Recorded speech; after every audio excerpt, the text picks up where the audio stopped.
Ravi's International School. Trust assured for your child. A sprawling, safe and home-like campus for residential and day scholars. Call 7331 Right now I am with champion captain of the ship Pradeep Advaitam garu. ఎందుకు 5-6 days before trailer release చేయటం, ఆ buzz అనేది జనంలోకి అంతగా రాలేదు, reach అవ్వలేదు అన్నది ఒకటి ఉంది. ఇంకోటి ల్యాక్ ఆఫ్ ప్రమోషన్స్ కూడా పెద్దగా చేయలేదు. షూట్ ఫినిష్ అయ్యేసరికి కొంచెం అంత వెయిటేజ్ ఉన్న క్యారెక్టర్ కి ఇంత కొంచెం చిన్న పిల్లోని పెట్టారు. వాయిస్ కూడా అంత మెచ్యూరిటీ లేదు, కొంచెం కీచులాగా వస్తుంది కదా. అలాంటి క్యారెక్టర్ కి ఇంకొంచెం పెద్ద హీరో అయితే బాగుంటుంది అనుకున్నారు. తన ఏజ్ కన్నా పెద్ద పాత్ర చేసి దాన్ని న్యాయం చేయలేకపోతే కరెక్ట్ ఈ అబ్బాయి సెట్ కాలేదంట. ఆ సినిమాలో కానీ ఇప్పుడు లవ్ కావచ్చు, ఫుట్బాల్ కావచ్చు, లేకపోతే రజకర్ మూమెంట్స్ కావచ్చు, ఈ మూడింటిని అనుకున్నంత స్థాయికి ఏదో దాన్ని కొంచెం పైకి ఎత్తలేకపోయారు. 2 కథలు ఉన్నాయి ఇందులో. ఒకటి హీరో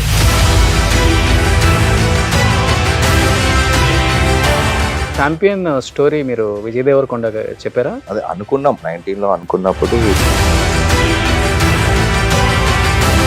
చాలా సంవత్సరాల తర్వాత కళ్యాణ్ చక్రవర్తి గారు కథ ఒప్పించటం లేదు, ఆ క్రెడిట్ పూర్తిగా స్వప్న గారిది. అడిగారండి, ఎందుకంటే 40 years సినిమాకి ఇంత దూరంగా ఉన్నారు, ఇంత మంచి యాక్టరు, ఇంత పెద్ద ఫ్యామిలీ, ఎదిగేవాడిని తొక్కేద్దామని చూసేదే సినిమా ఇండస్ట్రీ. మేబీ రోషన్ మీద కొంత ఇన్ఫ్లుయెన్స్ అది పడిందేమో, కొంత ఏదైనా చేశారేమో అని కూడా బయట ఒక టాక్ ఉంది. ఇప్పుడు ఫస్ట్ క్వశ్చన్ అదే అన్నారు, ఆడియన్ ఏమన్నారు, రోషన్ నెక్స్ట్ స్టార్ రా అని చెప్పేసి. మరి అంత మంచి సినిమాకి ఇట్లాంటి రివ్యూస్ వినాల్సి వచ్చిందంటే ఎందుకు వినాల్సి వచ్చింది?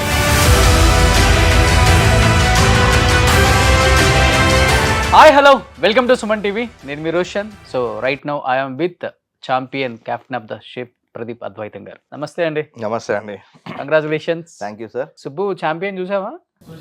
ఎలా ఉంది? యాక్చువల్లీ మీరు డైరెక్టర్ అని తెలియదు తనకి, అందుకనే టెస్ట్ చేస్తున్నాను అసలుకి. మీరు థ్యాంక్స్ అని చెప్పగానే మనోడు. సో ఫస్ట్ ఆఫ్ ఆల్ ఎక్కడికి వెళ్ళినా కానీ ఛాంపియన్ బాగుందా అని ఎవరినైనా అడిగితే చాలా బాగుందండి. డైరెక్టర్ అయితే నెక్స్ట్ లెవెల్లో చూపించారు. కథ కానీ, హీరోని కానీ, యాక్షన్ కానీ, ఇంటర్వెల్ సీన్ కానీ అరిపించేశారు అని చెప్తున్నారు. ఏ సినిమా అయినా కానీ, ఎంత పెద్ద హిట్ అయినా కానీ చిన్న చిన్న మైన్యూట్ అది చూడనక్కర్లేదు, వినపడుతూనే ఉంటాయి. ఫస్ట్ నేను చెప్పే కన్నా కూడా మీరు బయట నుంచి విన్న రివ్యూస్ ఏంటి, గుడ్ అండ్ బ్యాడ్ రెండు ఉంటాయి కదా, పాజిటివ్ అండ్ నెగిటివ్. ఏమనిపించింది అసలు ఫస్ట్ నుంచి? ఫస్ట్ నన్ను ఈ షోకి ఇన్వైట్ చేసినందుకు thank you very much sir Roshan garu. And okay, cinema champion December 25th release చేసాము. రిలీజ్ చేసిన దగ్గర నుంచి సినిమా పబ్లిక్ టాక్తో చాలా బాగా వెళ్తుంది. సో దీంట్లో మీరు అడిగినట్టు అదే చిన్న చిన్న కొన్ని కంప్లైంట్స్ ఉన్నాయి, అది రివ్యూవర్స్ దగ్గర కావచ్చు కానీ, ఆడియన్స్ దగ్గర కావచ్చు కానీ, బట్ ఓవరాల్గా everybody is liking it, loving the film. అందుకే సెకండ్ వీక్ కూడా మంచి కలెక్షన్స్ వెళ్తుంది. సో మాకు వినబడ్డే మేజర్గా ఎక్కడ అంటే కొంచెం సెకండ్ హాఫ్ లెంత్ అయిందేమో అనేది ఎక్కువ మేజర్ గా మాకు వినిపించింది. ట్రిమ్ చేయడానికి అంటే దానికి రీజన్ ఉంది. లెంత్ కావడానికి కారణం ఏమంటే మాక్సిమం సినిమాలు ఐదర్ ఒకటే క్యారెక్టర్ పర్స్పెక్టివ్లో వెళ్ళిపోతాం, ఐదర్ హీరో కావచ్చు, హీరోయిన్ కావచ్చు. దీంట్లో ఏమంటే ఇది ఊరికి సంబంధించిన కథ కూడా కాబట్టి, ఊర్లో ఉండే పాత్రల గురించి చెప్పాలి కాబట్టి, ఆ టైం తీసుకోవడం అనేది మాకు కంపల్సరీ అవసరం. స్క్రీన్ ప్లే లేకపోతే మిగతా క్యారెక్టర్లు ఏవి రిజిస్టర్ కావు. అది కానప్పుడు ఏదైతే చెప్పాలనుకున్నామో సినిమా, ఒక ఊరు, ఆ ఊరి కోసం పోరాడిన మనుషుల పోరాటం అనేది మనకు రిజిస్టర్ కాదు. సో అది మాకు స్క్రిప్ట్ లెవెల్ నుంచి తెలుసు. దాన్ని ఏమన్నా ఇంకొంచెం ఏమన్నా ఇంట్రెస్టింగ్ ఏదైనా చేసి ఉండాల్సిందేమో, లేదా ముందే కొంచెం ఆడియన్స్ని ప్రిపేర్ చేసి అయినా ఉండాల్సిందేమో. ఇది ఈ కైండ్ ఆఫ్ సినిమా, దీన్ని కొంచెం మేము డీటెయిల్గా చెప్పాల్సి వస్తుంది అని చెప్పేసి ప్రిపేర్ చేసి ఉంటే ఆ చిన్న చిన్న కంప్లైంట్స్ కూడా రాకుండా ఉండకపోయి. బట్ ఓవరాల్ గా whatever the responses we're getting, we're happy with those responses. Super. Definite గా ఒక 10 మందిలో ఒక 6-7 మంది సినిమా బాగుందని చెప్తున్నారు. అవును సార్. డెఫినెట్ గా. అండ్ మీరన్న అదే దీంట్లో ఉన్న ప్లస్ పాయింట్స్ అంటే, ప్లస్ పాయింట్ వచ్చి ఫస్ట్ బ్యానర్ సార్. మీకు తెలుసు Vyjayanthi movies 50 years prestigious banner and Swapna cinema. అంటే ఇలాంటి కథ, అలాంటి నిర్మాతలు చేయడం అనేది పెద్ద ప్లస్. ఎందుకంటే ఇది పూర్తిగా కమర్షియల్ ఎలిమెంట్స్ ఉన్న కథ కాదు, అండ్ పూర్తి హీరో సెంట్రిక్ కథ కాదు. సో దీన్ని నమ్మి చేయాలంటే చాలా ధైర్యము, డబ్బు కన్నా చాలా ధైర్యము, ప్రేమ, సినిమా అంటే ప్రేమ, ఇవి కావాలి. అది కేవలం నాకు తెలిసి స్వప్న సినిమాస్, వైజయంతి మూవీస్ కాబట్టే జరిగింది. స్వప్న గారు కాబట్టే చేయగలిగింది అనేది నా 100% వాళ్ళ విశ్వాసం. కథ యాక్సెప్ట్ చేశారంటే అవును, ఏదో విషయం ఉందనే. అవునవును. ఆడియన్స్ కూడా ఎక్స్పెక్టేషన్ ఉంటుంది. వైజయంతి బ్యానర్ అంటేనే ఎక్స్పెక్టేషన్ ఎక్కువ ఉంటుంది ఫస్ట్ నుంచి కూడా. సో అలాంటి ఒక కమర్షియల్ ఎలిమెంట్స్ తక్కువ ఉండే కథను నమ్మి దానికి కావలసిన బడ్జెట్ కానీ, దానికి సరిపోయే టెక్నీషియన్స్ కానీ, కాస్టింగ్ కానీ ఎక్కడ కాంప్రమైజ్ కాకుండా వాళ్ళు ప్రొవైడ్ చేయడం అనేది సినిమాకున్న పెద్ద ప్లస్ పాయింట్. అందుకే ఈరోజు ఎవరైతే థియేటర్కి వచ్చి చూసే ఆడియన్స్ అంటే ఈ రోషన్ సినిమా అనేసరికి స్టిల్ ఈజ్ ఏ యంగ్ అంటే 1 ఫిల్మ్ ఓల్డ్ కదా. అంటే ఈ స్కేల్ ఆఫ్ సినిమా చూసరికి ప్రతి ఒక్కరు సర్ప్రైజ్ అయ్యేది. అందుకే అంటే ఇంత పెద్ద సినిమా అని చెప్పేసి మేము అనుకోలేదు. ఇన్ టర్మ్స్ ఆఫ్ విజువల్స్ కావచ్చు, సౌండ్ కావచ్చు, యాక్షన్ కావచ్చు. సో అది ఈ సినిమాకు ఉండే పెద్ద plus point. And finally Roshan ఒక సర్ప్రైజ్ ప్యాకేజ్. రోషన్ అంతకుముందు మనకు లాస్ట్ ఫిలిం పెళ్లి సందడి ప్రాపర్ హీరోగా పెళ్లి సందడి, నిర్మలా కాన్వెంట్ స్టిల్ అప్పటికి టీన్స్ లో ఉన్నాడు. పెళ్లి సందడి వచ్చినప్పుడు కూడా అది ఫస్ట్ ఫిలిం. అప్పుడు అందరూ చిన్న క్యూట్ గా లవర్ బాయ్, చాక్లెట్ బాయ్ అలాంటి ఇమేజ్ ఉన్న హీరో ఒక 3 years వెయిట్ చేసి సినిమా చేస్తున్నాడు అన్నప్పుడు ఈ kind of rugged and emotional role Roshan దగ్గర నుంచి ఎవరు ఎక్స్పెక్ట్ చేయలేదు. అందుకే వాళ్ళందరూ వచ్చి థియేటర్లో కూర్చొని రోషన్ చూసినప్పుడు స్పెల్ బౌండ్ అయిపోయాను రోషన్ పర్ఫార్మెన్స్ కు. అంటే డిఫరెంట్ వేరియేషన్స్ ఆఫ్ ఎమోషన్స్. అంటే బిగినింగ్ లో ఎక్కడో ఒక కేర్ ఫ్రీ స్ట్రీట్ స్మార్ట్ ఒక లవ్లీ క్యారెక్టర్, ఫైనల్గా వచ్చేసరికి ఒక ఊరి కోసం నిలబడి ఆ హెవీ ఎమోషన్స్ అవన్నీ చాలా బ్యూటిఫుల్గా క్యారీ చేయడం. అంటే ఆ ప్రోగ్రెషన్, క్యారెక్టర్ ప్రోగ్రెషన్ అదంతా కూడా ఎందుకంటే ఎక్కడ ఏ మాత్రం చిన్న ఇమ్మెచ్యూరిటీ కనిపించినా మొత్తం నవ్వుల పాలైపోతుంది సినిమా. బట్ తను చూసినప్పుడు ఏదో 10-20 సినిమాలను ఎక్స్పీరియన్స్ యాక్టర్ లాగా దాన్ని లాస్ట్ వరకు క్యారీ చేయడం అనేది అందరికీ సర్ప్రైజ్ ప్యాకేజ్ ఆడియన్స్. 10-20 సినిమాలు యాక్ట్ చేసిన యాక్టర్ లాగా అనిపించారు అని మీరు అన్నారు కాబట్టి, అంటే నిజంగా మీకు సినిమా తీసే క్రమంలో ఎక్కడ మీకు ఇబ్బంది అనిపించలేదా? తనతో చాలా ఈజీగానే సీన్స్ తను యాక్ట్ చేయటం కానీ, లేకపోతే నెంబర్ ఆఫ్ టేక్స్ తీసుకోకుండా వెళ్ళిపోవటం కానీ, ఆ మెచ్యూరిటీ అనేది ఆ క్యారెక్టర్ కి తను మార్చుకునే విధానం, ఆ బాడీ కావచ్చు, లేకపోతే మీరు అన్నట్టుగా రగ్గుడ్ లుక్ కావచ్చు, తన ఏజ్ కన్నా ఎక్కువగా కనిపించడానికి ట్రై చేసాడు కూడా చాలా వరకు. ఎక్కడ మీకు కొంచెం కూడా అనిపించలేదు? ఎందుకంటే మీ రోషన్ కు కథ చెప్పి సినిమా మొదలయ్యే టైంకు మాకు మధ్యలో ఒక 2 years గ్యాప్ వచ్చింది. గ్యాప్ ఇన్ ద సెన్స్, ఒకటి స్క్రిప్ట్ ఫినిష్ చేసుకొని ప్రీ ప్రొడక్షన్ చేసుకోవడం, రెండోది ప్రొడక్షన్ హౌస్ కల్కి ఇలాంటి పెద్ద సినిమాలతో వాళ్ళు బిజీ ఉన్నారు. అది అయిపోయినాక పూర్తి స్థాయిలో ఫోకస్ చేద్దాం దీని మీద అంటే. సో ఆ గ్యాప్లో రోషన్తో కలిసి ఈ హోంవర్క్ చాలా చేసుకున్నాం. అంటే క్యారెక్టర్ ఎవరు, మైకేల్ బ్యాక్ స్టోరీ ఎవరు, వాడు ఎట్లా బిహేవ్ చేస్తాడు, సంతోషం ఎట్లా ఉంటాడు, కోపం వస్తే ఎట్లా ఉంటాడు, ఎమోషన్ వచ్చినప్పుడు ఎట్లా అయిపోతాడు. సో ఇదంతా రోషన్ అంటే ఒక యాక్టర్గా 2 years అంత గ్యాప్ తీసుకోవడం చాలా కష్టము. అంటే ఉండాలంటే చాలా ఫ్రస్ట్రేషన్ వస్తుంది. బట్ ఇక్కడ ఫ్రస్ట్రేట్ కాకుండా దొరికిన టైం అంతా మనోడు అంటే ఆల్మోస్ట్ ఇంకా ప్రతిరోజు ఏదో యాక్టింగ్ చేస్తున్నట్టు, కెమెరా లేకపోయినా షూట్లో పర్ఫామ్ చేస్తున్నట్టు దాన్ని ప్రాక్టీస్ చేసుకుంటుండే. చాలా హోంవర్క్ చేసింది మనోడు. ఆ హోంవర్క్ చేసుకున్నాడు కాబట్టి మనము సినిమాలో చూసినప్పుడు అది అనిపించలేదు, అరే పెళ్లి సందడి చేసిన పిల్లోడైనా ఈ సినిమా చేసింది అని చెప్పేసి. So much of hard work, diction కావచ్చు, బాడీ లాంగ్వేజ్ కావచ్చు, ఆ 2 years చాలా వర్క్ చేసుకున్నాం రోషన్. బట్ రోషన్ మీరు అన్నట్లుగానే ఫస్ట్ ఫిల్మ్ అని చెప్పుకోవచ్చు ఇది. అవును, యాజ్ ఏ డెబ్యూ అనే చెప్పొచ్చు. మిగతాది వచ్చినా కానీ అది పెద్ద కౌంట్ కాదు, ఇదే కౌంట్ మనకి. ఎందుకు అంత లేట్ గా, అంటే 5-6 days బిఫోర్ ట్రైలర్ రిలీజ్ చేయటం, ఆ బజ్ అనేది జనంలోకి అంతగా రాలేదు, రీచ్ అవ్వలేదు అన్నది ఒకటి ఉంది. ఇంకొకటి ల్యాక్ ఆఫ్ ప్రమోషన్స్ కూడా పెద్దగా చేయలేదు. ప్రమోషన్ చేయకపోవడం కదా సార్. ప్రమోషన్స్ ఎప్పుడు వైజయంతి స్వప్న సినిమా వాళ్ళకి తెలుసు కదా, వాళ్ళ ప్రమోషన్స్ ఎప్పుడు సినిమా తీయడం ఒక ఎత్తే సినిమాను నెక్స్ట్ లెవెల్ తీసుకుపోవడంలో వాళ్ళు ఎప్పుడు ప్రమోషన్స్లో లేదు. ఒకటి మాకు షూట్ ఫినిష్ అయ్యేసరికి కొంచెం టైం పట్టింది, రిలీజ్కి ముందు వరకు కొంచెం షూట్ వర్క్ అదంతా ఉండే. రెండోది ఫస్ట్ రిలీజ్ చేసింది గిరగిర సాంగ్ మేము. సో ఆ గిరగిర సాంగ్ అది ఇప్పటికీ ఇంకా అసలు దానివల్ల సినిమా కొత్త గొప్ప ముందుకు వెళ్ళిందని పోతుంది. సో దానికి ఆ స్పేస్ ఇద్దాము, ఆ సాంగ్ అంత బాగా పోతుంది కదా, ఇమీడియట్గా మళ్ళీ వేరే కంటెంట్ ఏమైనా వస్తే దాన్ని ఓవర్ షాడో చేస్తుందేమో అని చెప్పేసి కొంచెం ట్రైలర్ కొంచెం లేట్, అంటే ట్రైలర్ కూడా కొంచెం కట్ ఫైనల్ అయిపోయేసరికి కొంచెం లేట్ అయింది. సో ట్రైలర్ ఒక్కటి కొంచెం ముందు వచ్చి ఉంటే ఇంకా ఎక్కువ మందికి దీని గురించి తెలిసేదేమో, అంతే తప్పించి ప్రమోషన్స్, ల్యాక్ ఆఫ్ ప్రమోషన్స్ ఏం లేదు.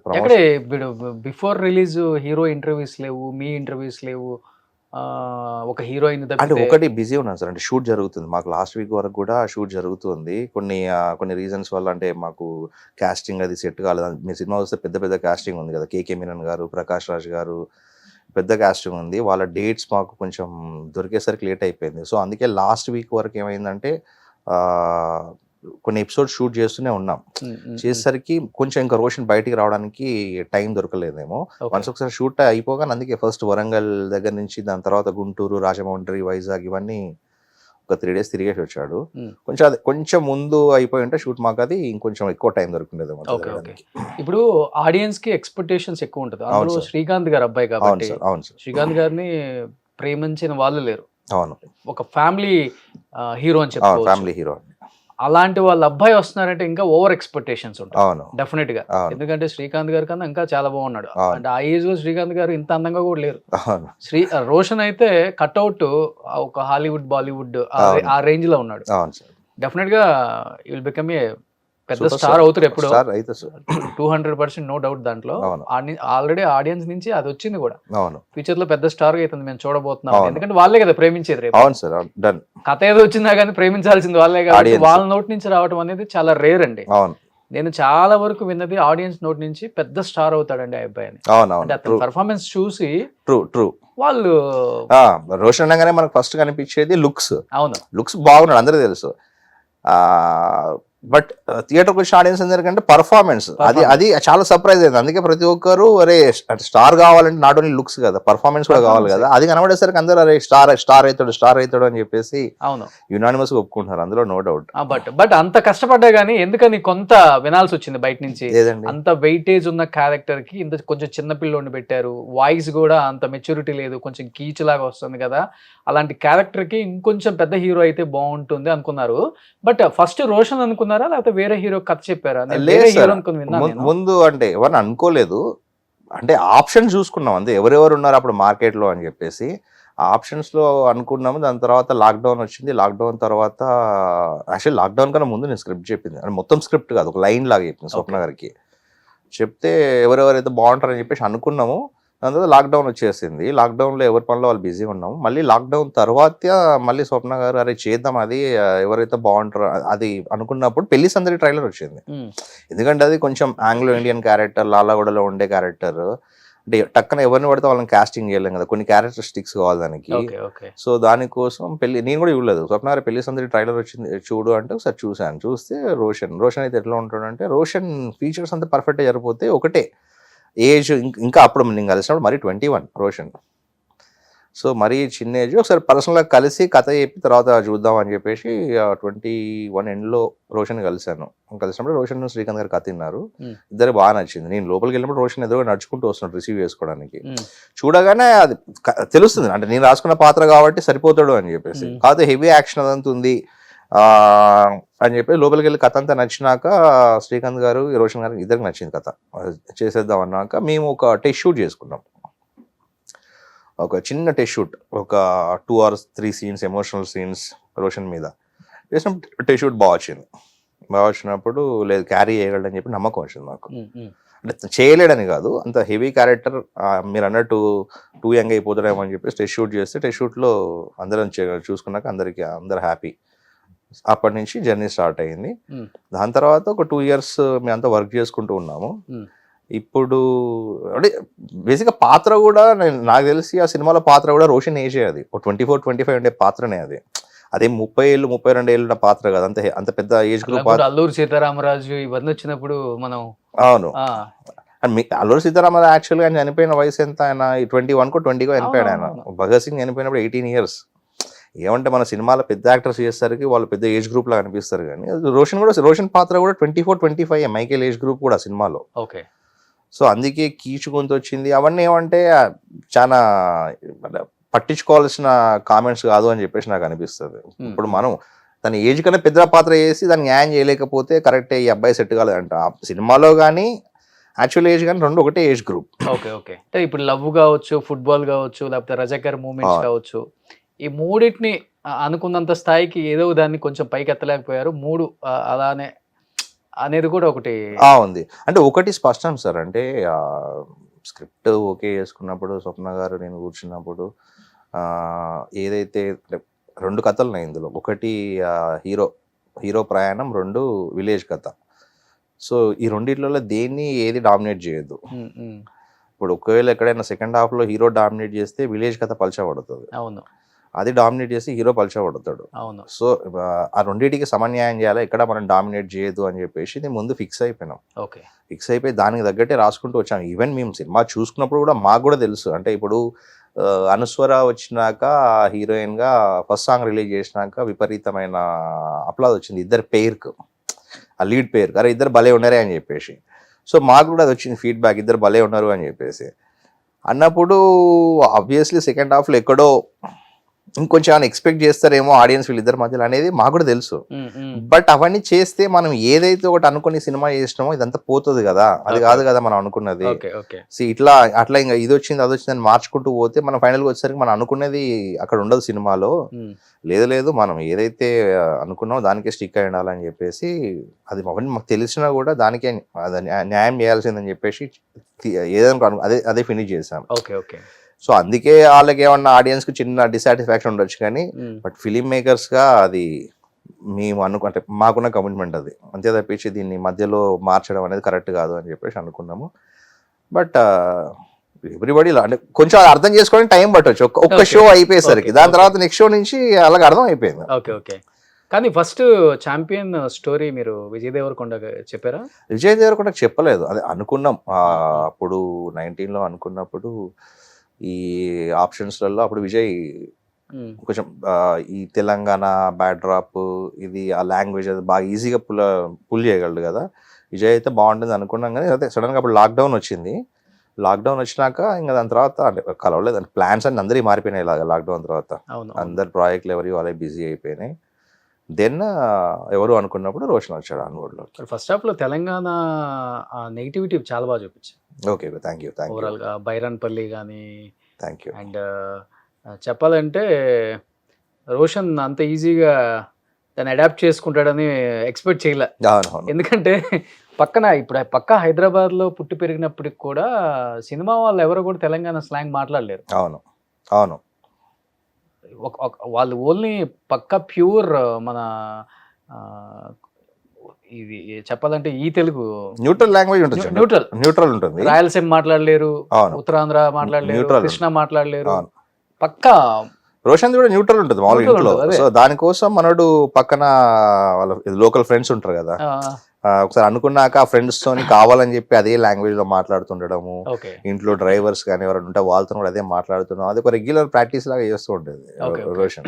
ఆ విషయంలో మనోడు ఈవెన్ బాడీ లాంగ్వేజ్ కూడా, లాంగ్వేజ్ ఒకటే కాదు కదా, లాంగ్వేజ్ తగ్గట్టు బాడీ లాంగ్వేజ్ ఉంటుంది ఇక్కడ. అసలు ఆ బాడీ లాంగ్వేజ్ కూడా పట్టుకొని, అందుకే చూసినప్పుడు చాలా ఈజీ ఉంటుంది. ప్రతి ఫ్రేమ్ లో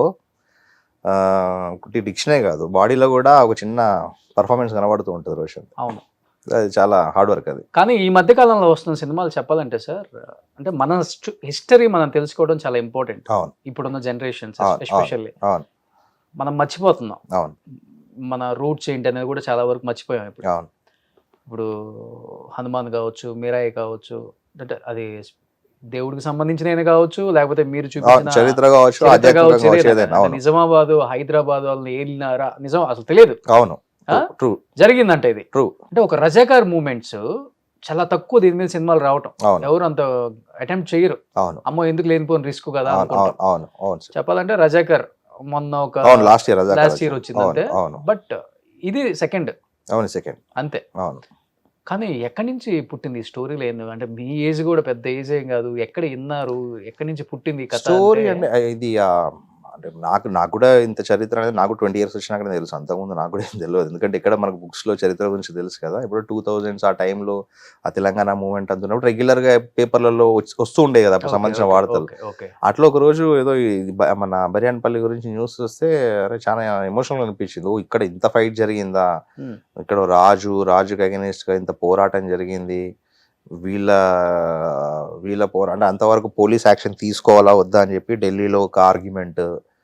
సో ఫైనల్గా తీసుకుందాం అనే దానికి కారణం ఈ ఇన్సిడెంట్ బైరాన్పల్లి. అంటే ఇది 1948 ఆగస్ట్ 27th జరిగింది ఇన్సిడెంట్ బైరాన్పల్లిది. September 17th అంటే 17 days లో September 17th police action Hyderabad state కలిసిపోయింది అందులో. అంటే వితిన్ 50 అప్పటి వరకు డైలమాలో ఉండదు సెంట్రల్ గవర్నమెంట్ కూడా పోలీస్ యాక్షన్ తీసుకోవాలా వద్దా అని చెప్పేసి. ఫైనల్గా ఎప్పుడైతే ఇన్సిడెంట్ జరిగిందో దే డిసైడెడ్ లేదు ఇప్పటికే ఎక్కువ అయిపోయింది కలిపేయాలని చెప్పేసి. అంటే అంత పెద్ద ఘట్టం ఇది. అరే అది ఎప్పటి నుంచో మైండ్లో ఉంది, అంటే ఫిలింగా తీయాలని ఎప్పుడు లేదు కానీ చాలా చెప్పొచ్చు కదా అని చెప్పేసి. దాని తర్వాత 2014 ఆ టైంలో నేను ఏదో ఫస్ట్ 2 ఫిలిం చేసినాక అది అద్వైతం ఎక్కడి నుంచి వచ్చింది? మీ షార్ట్ ఫిలిం? అద్వైతం షార్ట్ ఫిలిం. అవును అవును. 2010లో చేశాను అద్వైతం. ఓకే. షార్ట్ ఫిలిం అది నేను వేరే ఫ్రెండ్ ఇద్దరం కలిసి ప్రొడ్యూస్ చేసుకున్నాము. చేసినప్పుడు దానికి నేషనల్ అవార్డు వచ్చింది, ప్రెసిడెంట్ అవార్డు వచ్చింది.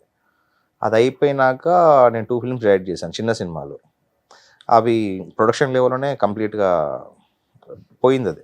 సో దాని తర్వాత బ్రేక్ తీసుకున్నారు. అంటే ఇప్పుడు సినిమా ఇంట్రెస్ట్ మీద వచ్చినాము, ఫస్ట్ షార్ట్ ఫిలింతోనే నేషనల్ అవార్డు, నంది అవార్డు కూడా. అదే నంది అవార్డు లాస్ట్ ఇయర్, దాని తర్వాత ఇంకా లేదు. లాస్ట్ నంది అవార్డు ఇచ్చిన ఇయర్. అదే వచ్చినా మనం ఏం చేస్తున్నాం, ఇది కాదుగా చేయాల్సింది, దీనికోసం కాదు కదా, ఇది దీని బదులు జాబే చేసుకోవచ్చు కదా మళ్ళీ అనవసరంగా అని చెప్పేసి గ్యాప్ తీసుకున్నాను 14 తర్వాత. గ్యాప్ తీసుకొని నెక్స్ట్ ఏం చేద్దాం అనుకున్నప్పుడు ఇది ఒకటి మైండ్లో ఉంది అప్పుడు. అరే ఇది బాగుంటుంది కదా, అంటే ఇది ఒక తెలంగాణ కథ అని కాకుండా ఒక 7 సామ్రాజ్య కథలాగా కనబడ్డది నాకు. అంటే ఒక ఊర్లో మనుషులు, ఒక రాజు, జమీందారులు, వాళ్ళకి ఆపోజిట్గా వాళ్ళు ఎట్లా ఫైట్ చేసింది అనేది చాలా ఇంట్రెస్టింగ్ ఉన్నది.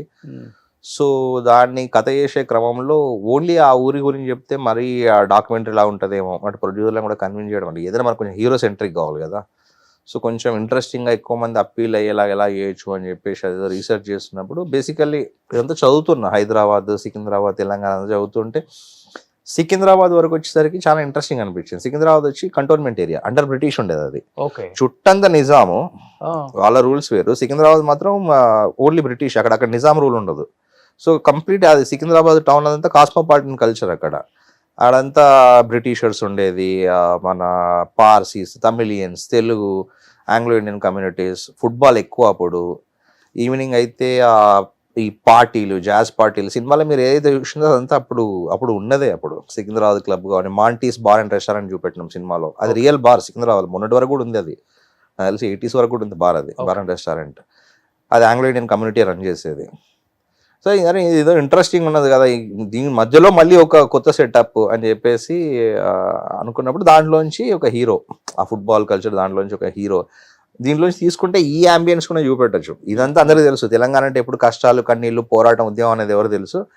అదే గడ్డలో ఒక పాటలో ఇంకో చరిత్ర ఉన్నది, ఇది కూడా చెప్తే బాగుంటుంది కదా, కొంచెం ఇంట్రెస్టింగ్ ఉంటుంది కదా అని చెప్పేసి దాంట్లోంచి ఒక హీరో క్యారెక్టర్ని తీసుకొని, అలాంటి వాడు ఒక లక్ష్యము, వాడు పోయి ఈ దీంట్లో చిక్కుకుంటే చివరికి ఏమైపోయాడు. సో దాన్ని అల్లుకుంటూ వచ్చేసరికి ఒక 2 years పట్టింది అది. సో కర్త, కర్మ, క్రియ అంతా మీరే? అంత మీలో నుంచి పుట్టింది, నాలోంచి పుట్టింది. కానీ సినిమా ఇండస్ట్రీలో డైరెక్టర్లు చాలా వరకు 90% డైరెక్టర్స్ చాలా చిన్న ఏజ్లోనే వైట్ హెయిర్ వస్తుంది. అంటే ఆలోచించి పెన్నుకు పదును పెట్టి, బుర్రకు పదును పెట్టి, రాసి వైట్ హెయిర్ వచ్చేస్తుందా? లేకపోతే వైట్ హెయిర్ ఉంటేనే సాల్ట్ అండ్ పెప్పర్ లుక్ ఉంటేనే అంటే కొంచెం పెద్దరికం, ఆ గౌరవం ఉంటది ఎందుకు అని చెప్పేసి మెయింటైన్ చేయరా ఏంటి? లేదండి, ఇప్పుడు అందరికి వచ్చేసి ఇప్పుడు అందరికి స్ట్రెస్ ఎక్కువ అయిపోయింది కదా. మెయిన్ గా వైట్ అంటే వైట్ హెయిర్ ఎక్కువ. ఒకటి జీన్స్, కొంతమంది రాజమౌళి గారిని చూసి అది కంటిన్యూ చేస్తున్నారు చాలా వరకు. రాజమౌళి గారికి నాకు తెలిసి ఏజ్ తో పాటు వచ్చింది. ఏజ్ తో పాటు అంటే ఆయన బాహుబలి నుంచే కదా వైట్ హెయిర్ ఎక్కువ. అప్పటికి 40s ఉంటాయి కదా, 40s లోకి ఎంటర్ అయింది కదా ఆయన.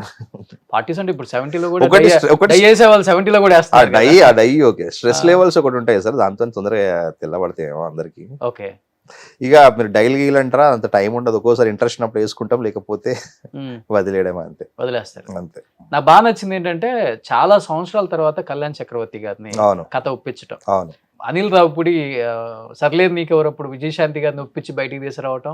ఓకే, ఇంకొకటి కళ్యాణ్ చక్రవర్తి గారిని మీరు ఇన్ని సంవత్సరాల తర్వాత, అంటే వీళ్ళు సినిమాలు చెయ్యాలి అనుకుంటే క్యూ కడతారు డైరెక్టర్స్, ఎందుకంటే వీళ్ళని బాగా ఇష్టపడే ఆడియన్స్ ఇప్పటికీ ఉన్నారు. కళ్యాణ్ చక్రవర్తి గారు మూవీస్ ఇప్పటికి మనం ఈటీవీలో, జెమినీలో టెలికాస్ట్ అయినప్పుడు ఏమైపోయారు ఆయన, ఎంత మంచి యాక్టర్ అనుకుంటాం. నందమూరి ఫ్యామిలీ. ఏం చెప్పి ఒప్పించారు ఆయన్ని, అసలు ఒప్పుకున్నారు ఆయన? లేదు, ఆ క్రెడిట్ పూర్తిగా స్వప్న గారిది. కళ్యాణ్ సార్ తోని ఆ సినిమా చేయాలని స్వప్న గారు ఎవడే సుబ్రహ్మణ్యం నుంచి ట్రై చేస్తున్నారు. Okay okay okay, sir personal reasons తోని ఆయన ఎప్పుడు డినై చేస్తూ వస్తున్నారు.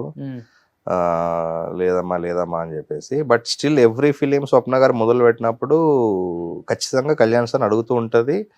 ఆయన ఏదో కారణం చెప్పి తప్పించుకుంటూ ఉంటాడు. అది ఎప్పటి నుంచో జరుగుతుంది అంట. కాల్ చేసినప్పుడు కూడా అన్నారు స్వప్న గారు వల్లే ఒప్పుకున్నాను. సో ఇది కూడా అనుకున్నప్పుడు ఊర్లో పెద్ద క్యారెక్టర్ ఎవరు అనుకుంటే ఒకటి ఒకటి సీనియర్ యాక్టర్లను తీసుకోవచ్చు కానీ మాకేమంటే ఊర్లో ఎక్కువ రోజులు కావాలి. ఆ. సీనియర్ యాక్టర్ని తెచ్చుకుంటే Dates adjust remuneration problem, dates మనకు కావాల్సినప్పుడు ఉంటుందో లేదో అని చెప్పేసి అలా అని చెప్పి కొత్త వాళ్ళని పెట్టలేము, ఎవరిని చేద్దాం అన్నప్పుడు మళ్ళీ స్వప్న గారు కళ్యాణ్ సార్ని సజెస్ట్ చేశారు. ఇది నేను ఎప్పటి నుంచి అడుగుతున్నా, ఆయన ఒప్పుకోవట్లేదు, సరే మళ్ళీ ట్రై చేద్దాం అని చెప్పేసి మళ్ళీ ఫోన్ చేసి ఒకరోజు పంపించారు నన్ను, మా కోడైటర్ సాయి గారిని. ఓకే. ఫస్ట్ ఆయన చూడగానే ఇంటికి వెళ్ళగానే ఫీలింగ్ ఏంటి మీద అసలుకి? అంటే ఫస్ట్ నేను ఆయనది మన కళ్యాణ్ సార్ థియేటర్లో ఒకటే ఒక సినిమా చూసాను, లంకేశ్వరుడు. ఓకే. నేను చూసిన ఫస్ట్ లాస్ట్ సినిమా అదే. మళ్ళీ లంకేశ్వరుడు ఇప్పుడు 89 90s వచ్చింది. ఓకే. దాని తర్వాత మళ్ళీ ఇప్పుడే నాకు కొంచెం సరియలిస్టిక్ అనిపించింది. నేను ఆయన ఒకటే సినిమా చూసిన, ఆయన చేసిన చివరి సినిమా, మళ్ళీ నెక్స్ట్ సినిమా నా సినిమాలోకి అడగడానికి పోతున్నా అని చెప్పేసి పోయి సార్ని చూడగానే సార్ లుక్ బ్రహ్మాండంగా ఉంటుంది కదా, చూడడానికి చాలా గంభీరంగా లుక్. ఓకే, సో కూర్చోగానే ఆయన అదే చెప్పిండు, అమ్మ ఎప్పటి నుంచో అడుగుతున్నది స్వప్న, నేనే చేయట్లేదు, యాక్టింగ్ మర్చిపోయిన 40 ఏళ్ళు, నాకు అవసరం మళ్ళీ ఇప్పుడు ప్రశాంతంగా ఉన్నా కదా అంటే. లేదు సార్ చూడండి, అందరూ బాగుంటుంది అందరూ అంటున్నారు, మీరు ఒకసారి వినండి, నచ్చితే చేయండి, లేకపోతే మీ ఇష్టం అని చెప్పేసి చెప్పాం. ఇట్లా ఊర్లో ఇట్లా ఇదని చెప్పినాక సరే ఒక 2 days టైం తీసుకొని ఏమనిపించిందో ఈసారి మరి ఓకే చెప్పేసి ఓకే 2 days తర్వాత చెప్పారు, చేస్తా అని చెప్పారు. ఓకే. So happy. దాని తర్వాత ఇంకా సార్ని కలిసి సార్తో, సార్ కూడా ఇప్పుడు అప్పటికిప్పటికి ఫిలిం మేకింగ్ స్టైల్ మారిపోయింది కదా, అప్పట్లో క్లాప్ బోర్డులు, ఇప్పుడు ఆ క్లాప్ బోర్డు లేవు. సో సార్తో కొంచెం మాట్లాడి సార్కి చెప్పి క్యారెక్టర్ గురించి చెప్పి కొంచెం హోంవర్క్ చేసుకొని, పాప ఆయనకి చెప్పినప్పుడు సార్కి చాలా ఒక 10 daysలో అయిపోతుంది సార్ మీదని చెప్పేసినాము. అంటే అంతే ఉండేది, కానీ అందరూ సెట్లోకి వచ్చినాక ఆల్మోస్ట్ సార్ 30 days పట్టింది, 30-35 days యాక్షన్లో, ఇంటర్వెల్ యాక్షన్, క్లైమాక్స్లో బాగా కష్టపెట్టినాం. అడిగారండి ఎందుకంటే 40 years సినిమాకి ఇంత దూరంగా ఉన్నారు, ఇంత మంచి యాక్టర్, ఇంత పెద్ద అడగలేదు అంటే అదే ఇంటర్వ్యూలో చెప్పినట్టున్నారు కదా సార్, వాళ్ళ బిజినెస్ అవి చూసుకోవాల్సి వచ్చింది, వాళ్ళ ఫాదర్ తర్వాత అని చెప్పేసి పర్సనల్ రీజన్స్ అవన్నీ మనం. ఓకే. మళ్ళీ కంటిన్యూగా సినిమాలు చేస్తారు అనిపిస్తుంది ఆయన ఊపు చూస్తే ఇప్పుడు మాకు. మేము కూడా అదే చెప్పినాం సార్, చేయండి సార్ బాగుంటుంది, చేయండి సార్.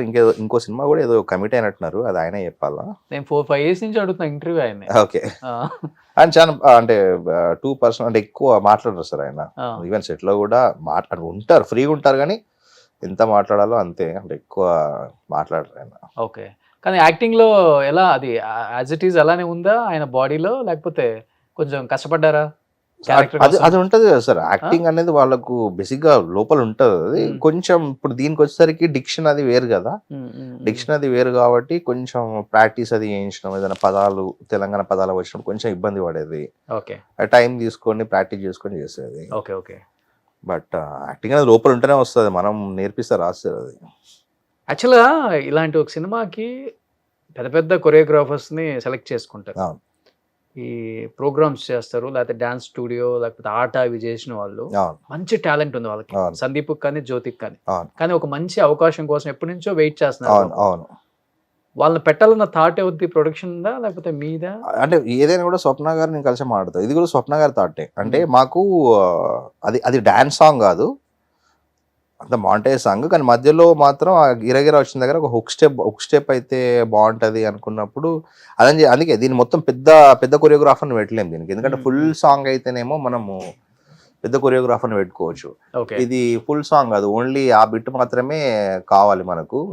సో అందుకన్నప్పుడు ఎవరు యంగ్స్టర్స్ ఎవరు అన్నప్పుడు ఆట సందీప్ అయితే బాగుంటదేమో అంటే సందీప్ మాస్టర్ని పిలిచి ఆయనకు మేము తీసిన ఫుటేజెస్ అవన్నీ చూపెట్టి, ఈ ప్లేస్ లో ఇది కావాలా మాస్టర్ ఒకసారి మీరు ఏంటి అంటే ఆయన 3 days 4 days లో అంతే ఒక స్టెప్ ఒక లక్ష రీల్స్ ఈజీగా ఉండుంటాయి కంపోజ్ చేసి చూపెట్టారు. నచ్చింది మాకు, నచ్చగానే వెంటనే సెట్ లో ఒక 1 day షూట్ అంతే. అవి ఈజీగా వచ్చి ఉంటాయి సార్, రిలీజ్ టైం వరకు 60,000 రీల్స్ ఏమి వచ్చినాయి, దాని తర్వాత ఇప్పుడు కూడా ఇంకా స్టిల్ అది పోతుంది డెఫినెట్ గా.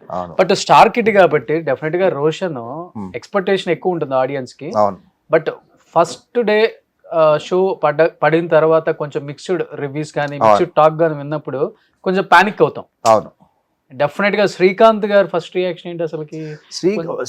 శ్రీకాంత్ గారు కానీ రోషన్ కానీ వాళ్ళు రివ్యూ చూడరు సార్. అంటే వాళ్ళు నాకు ఎక్కువ భయం ఉంటుంది, ఎందుకంటే నాకు ఒకటి సినిమా, 2 రోషన్, ఆ 2 రెస్పాన్సిబిలిటీస్ ఉన్నాయి.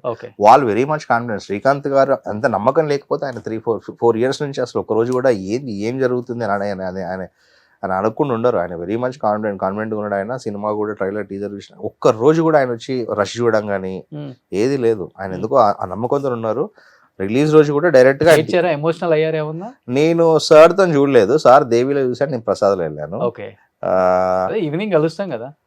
ఫోన్ చేశారు, ఓకే, ఫోన్ చేశారు. మన దేవిలోకి వెళ్ళి సినిమా చూసినాక బయటకు వచ్చి కాల్ చేసి చెప్పింది అదే, నీ ఏం పట్టించుకోవద్దు, నువ్వు ఆ రివ్యూస్ అవన్నీ ఏం పట్టించుకోవద్దు, సినిమా బ్రహ్మాండంగా పోతుంది, రోషన్ అయితే పెద్ద సర్ప్రైజ్, నేనే అన్న నువ్వేంద్ర ఎంత పర్ఫార్మెన్స్ చేసినావు అని చెప్పేసి, మేము చాలా హ్యాపీ, మిగతా నువ్వేం పట్టించుకోకు అని చెప్పేసి.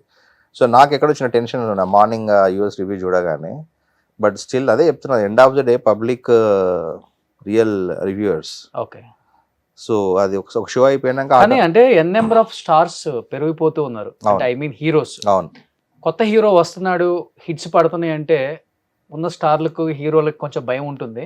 ఓకే, డెఫినెట్ గా అందరూ చెప్తుంటారు ఇండస్ట్రీలో ఏముండదండి, టాలెంట్ ఒకటి ఉంటే చాలండి, కథ ఉంటే చాలండి, కాంటెంట్ ఏదండి నిలబెట్టేది అంటారు. కానీ ఇక్కడ చాలా రాజకీయం ఉంటుందని అందరికీ తెలుసు. ఎవడిని ఎవడు ఎదగనివ్వడు, ఎక్కడ ఎదిగేవాడిని తొక్కేద్దామని చూసేదే సినిమా ఇండస్ట్రీ. ఓకే, ఇది కాదు అని చెప్పిన వాడిని ఎవరైనా వచ్చి కూర్చొని నేను ఇంటర్వ్యూ కూడా చేయగలను. ఓకే, చాలా వరకు చూసాం మనం. మేబీ రోషన్ మీద కొంత ఇన్ఫ్లుయెన్స్ అది పడిందేమో, కొంత ఏదైనా చేశారేమో అని కూడా బయట ఒక టాక్ ఉంది ఇప్పుడు. ఏమొస్తారంటే రివ్యూస్ కావచ్చు, లేకపోతే అవి నేను మాట్లాడలేను. సో బట్ ఏదైనా కూడా ఫైనల్ గా ఇప్పుడు వాళ్ళు ఎవరేం చేసినా కూడా ఎండ్ ఆఫ్ ది ఆడియన్సే కదా చెప్పాల్సింది. మీరే అన్నారు, ఫస్ట్ క్వశ్చన్ అదే అన్నారు, ఆడియన్ ఏమన్నారు, రోషన్ నెక్స్ట్ స్టార్ రా అని చెప్పేసి. మరి అంత మంచి సినిమాకి ఇట్లాంటి రివ్యూస్ వినాల్సి వచ్చిందంటే ఎందుకు వినాల్సి వచ్చిందండి? ఏవో సార్ అదే మాకు సినిమా, వాళ్ళకి సినిమా నచ్చలేదు, ఇంకా వాళ్ళ పర్సనల్ ఒపీనియన్, మన ఏం చేస్తాం. అందుకే ఫస్ట్ డే తర్వాత ఎప్పుడైతే ఆ రివ్యూస్ తో సంబంధం లేకుండా ఆడియన్స్ థియేటర్కి వచ్చి నాకు తెలిసిన వాళ్ళు బయట వాళ్ళు ఫోన్ చేసి అప్రిషియేట్ చేయడం మొదలు పెట్టినా మాకు అర్థమైపోయింది, పట్టించుకోవాల్సిన అవసరం లేదు. ఒకసారి పబ్లిక్ నచ్చినాక, ప్రేక్షకులకు నచ్చినాక అదే రియల్ రివ్యూ, అదే రియల్ ఫీడ్బ్యాక్, అంతే మించి దాని గురించి ఎక్కువ. కానీ మెచ్యూరిటీ లెవెల్స్ కూడా వేరే లెవెల్ అనుకుంటా రోషన్ కి, మాట్లాడే పద్ధతి కానీ ఎలా ఉండాలో లౌక్యం తెలిసిన వ్యక్తి అంటారు. లౌక్యం కాదు సార్, అంటే లౌక్యం అంటే అది ఏమంటే ఎక్కడ ఎట్లా బిహేవ్ చేయాలో అని చెప్పేసి చిన్న క్యాలిక్యులేషన్ ఉంటాయి. రోషన్ జెన్యూన్ అండ్ ఇమేజ్ అంటే సారీ మెచ్యూర్డ్, అంటే 21 ఆ ఏజ్ కలిసినప్పుడే తనకి అంటే ఏం కావాలనేది చాలా క్లారిటీ ఉన్నది, ఏం చేయాలి. ఎందుకంటే స్టేజ్ మీద రామ్ చరణ్ చీఫ్ గెస్ట్ గా వచ్చారు, అంటే వాళ్ళ ఫాదర్ ని అడ్రస్ చేస్తూ ఒక మాట అంటారు, నీ ఐడెంటిటీ నా ఐడెంటిటీ. ట్రూ కదా అది అవును, అది అవన్నీ మనడు నిజంగా చిన్నప్పటి నుంచి మెచ్యూరిటీ ఎక్కువ. అంటే ఇంట్లో ఊహా గారు వాళ్ళు కూడా అంతే కదా, శ్రీకాంత్ గారు, ఊహా గారు కూడా చాలా, వాళ్ళు కూడా వాళ్ళని చూసినప్పుడు అదే అనిపిస్తుంది. చరణ్ గారు ఏం చెప్పారు ట్రైలర్ చూసిన తర్వాత? ఆయనకు చాలా బాగా నచ్చింది సార్, ట్రైలర్ చాలా బాగా నచ్చింది. ఆయన చాలాసేపు మాట్లాడాడు ట్రైలర్ గురించి. అంటే మాకే ఇంకా ఎక్కువ టైం లేదు, ఆయన షూట్ నుంచి వచ్చారు, కొంచెం అర్జెంట్గా వెళ్ళిపోవాలని చాలా అప్రిషియేట్ చేసిండు ట్రైలర్ చూసి. ఇండస్ట్రీ నుంచి మీకు వచ్చిన బెస్ట్ కాంప్లిమెంట్స్ అంటే ఈ సినిమా మా చందు గారే సార్, చంద్రశేఖర్ రెడ్డి. మీరు ఆయన శిష్యుడే? శిష్యుడు అంటే ఆయనతో పాటు ట్రావెల్ చేశాను నేను, అంటే ఇక్కడ ఇండస్ట్రీలో గురువు అంటే ఆయన కన్సిడర్ చేస్తాను గురువు లాగా. ఆయన సెకండ్ డే సినిమా చేసి నైట్ కాల్ చేసి ఆయన ఫస్ట్ అదే సినిమా చాలా బాగుంది, చాలా కమాండబుల్ జాబ్, అంటే ఒక ఎక్స్పీరియన్స్ డైరెక్టర్ లాగా చేసావు, చిన్న కంప్లైంట్స్ ఉన్నాయి బట్ అవన్నీ అంటే మనం ఫిలిం మేకర్ గా మనం చూస్తాం కాబట్టి మనకు అవునవును, ఆడియన్స్ కదంతా సంబంధం లేదు అని చెప్పేసి ఆయన దగ్గర నుంచి, ఎందుకంటే ఆయన చాలా తక్కువ మాట్లాడతారు, ఆయన ఎక్కువ కాల్ కూడా వేయరు. సడన్ గా కాల్ వచ్చింది నాకు, ఈయన దగ్గర నుంచి కాల్ వస్తుంది తిడతాడు అని చెప్పేసి. కానీ డైరెక్టర్స్ దగ్గర నుంచి కాల్ రావడం పెద్ద గొప్ప కాదు, దాంట్లో హీరోస్ దగ్గర నుంచి రావడం చాలా గొప్ప అని నేను అనుకుంటాను సార్. అవును, అలా మీకు లైక్ హీరోస్ దగ్గర నుంచి ఎవరి దగ్గర నుంచి రాలేదు ఇంకా ఇంత మంచి సినిమా తీసినా కానీ. అంటే అది చూసి ఉండాలి కదా సార్, అందరికి చూసి అంటే తీరుబాటు కూడా ఉండాలి కదా, చూసి ఉండకపోవచ్చు. ఇంకా నెక్స్ట్ ఓటీటీ ఉంది కదా, ఓటీటీలోకి వచ్చినప్పుడు ఇప్పుడు ఆల్మోస్ట్ థియేటర్ ఎంతో ఓటీటీ కూడా అంత అయిపోయింది కదా, కుదరాలి. నెక్స్ట్ ఎవరితో సైన్ చేశారా? ఏం లేదు సార్, ప్రస్తుతానికి మన సేవ్ ద టైగర్స్ కు నేను షూర్ అండి అన్నాను కదా, అదొకటి సీజన్ 3 షూట్ అయిపోయింది. సో దాని పోస్ట్ ఒకటి జరుగుతుంది, అదొకటి డెలివరీ చేయాలి బై March 13th. అది అయిపోయినాక ఆ లోపు రాసుకుంటూ ఇది ఫైనల్ రిజల్ట్ ఒకసారి మొత్తం క్లోజింగ్ రిజల్ట్ కూడా వస్తుంది, దాన్ని బట్టి నెక్స్ట్ ఏంటనేది ప్లాన్ చేసుకుందాం. ప్రదీప్ అద్వైతం అని పేరు వినగానే నేను తమిళ అతనేమో అనుకున్నాను. లేదు సార్, అద్వైతం షార్ట్ ఫిలిం అది. సో పక్కా తెలుగు వాళ్ళు, వరంగల్ ప్రాపర్ వరంగల్.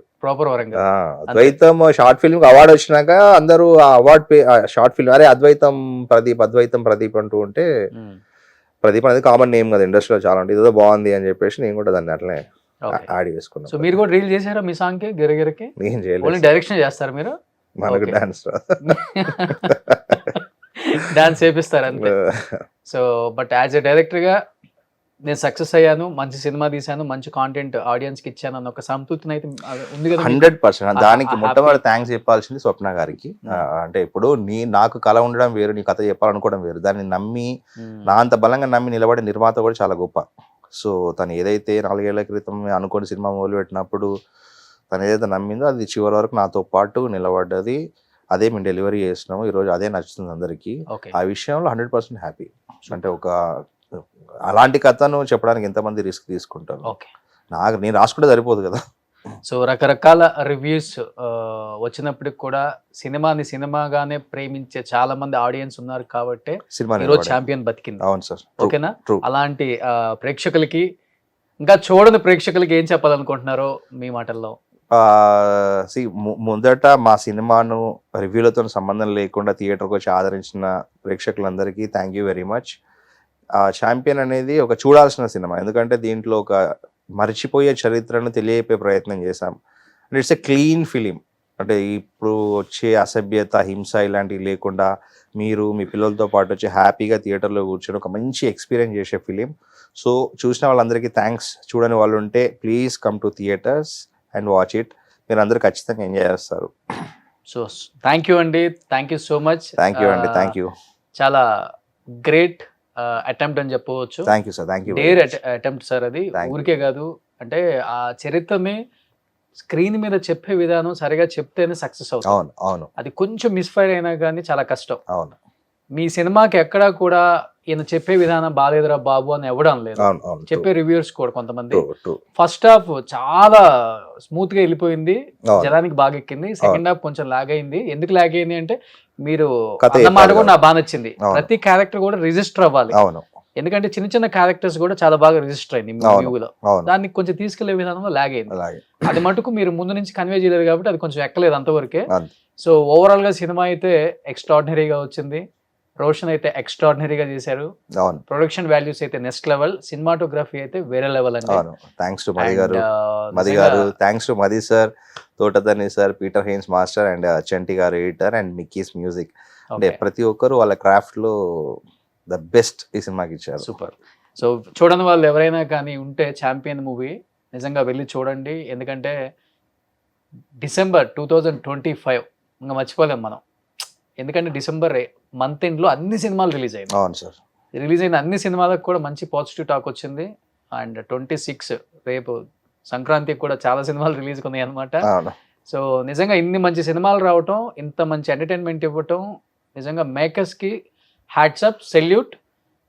ఎందుకంటే సినిమా డబ్బు కోసం అనేది పక్కన పెడితే ఇంత మంచి ఎంటర్టైన్మెంట్ అనేది 25 నుంచి బాగా స్టార్ట్ అయిపోయింది. ప్రతి ఒక్క మేకర్ కూడా ది బెస్ట్ ఆలోచించేస్తున్నారు. ఇలాంటి మేకర్స్ ఇంకా రావాలి. అండ్ కొత్త కొత్త హీరోస్ కి మంచి ప్లాట్ఫామ్ అండి. 25 కానీ 26 కానీ డెఫినెట్ గా మీరు కూడా మంచి సినిమాలు చేయాలని మనస్ఫూర్తిగా కోరుకుంటున్నాను. Thank you so much. Thank you అండి. సుమన్ టీవీలో మీ పర్సనల్ అండ్ బిజినెస్ ప్రమోషన్స్ కోసం కింది నెంబర్ కి కాంటాక్ట్ చేయండి.